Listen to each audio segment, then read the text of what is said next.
La résistance permet au peuple de se défendre contre l'envahisseur qui veut imposer sa domination, symbolique ou militaire. Elle fait prendre les armes à des citoyens qui n'auraient jamais imaginé avant rejoindre un champ de bataille. Elle force les hommes et les femmes à défendre leur identité, à prendre en main leur destin.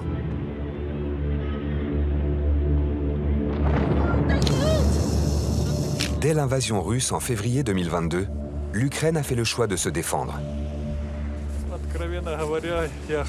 J'ai 73 ans, mais si les Russes arrivent, je prendrai les armes et j'irai au front.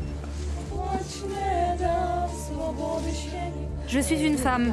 Mon caractère n'est pas celui d'une guerrière qui veut aller se battre. Mais je ferai tout ce que je peux pour aider mon pays et son armée.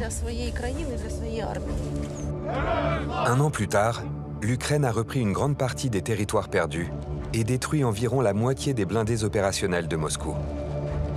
Mais la résistance ukrainienne a un coût. Depuis le début du conflit, de nombreux Ukrainiens, soldats ou civils, ont perdu la vie en voulant défendre leur pays.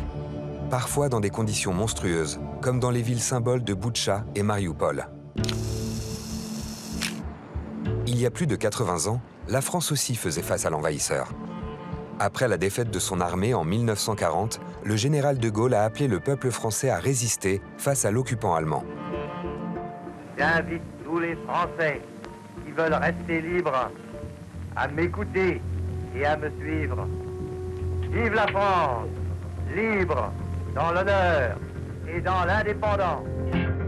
Pour gêner les Allemands, les résistants français sabotent les voies de chemin de fer et les usines. Ils espionnent l'ennemi pour donner des informations aux pays qui, comme la Grande-Bretagne, continuent de combattre l'Allemagne.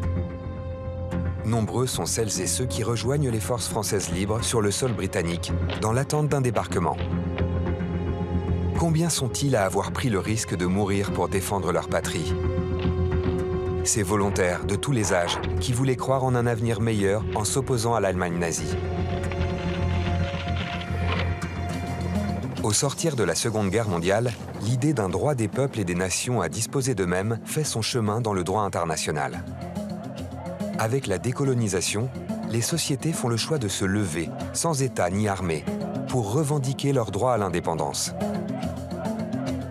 De l'Asie à l'Afrique noire, en passant par le Moyen-Orient et le Maghreb, cette lutte est menée aussi bien dans les grandes villes que dans les endroits les plus reculés du pays, comme ici, dans le maquis algérien.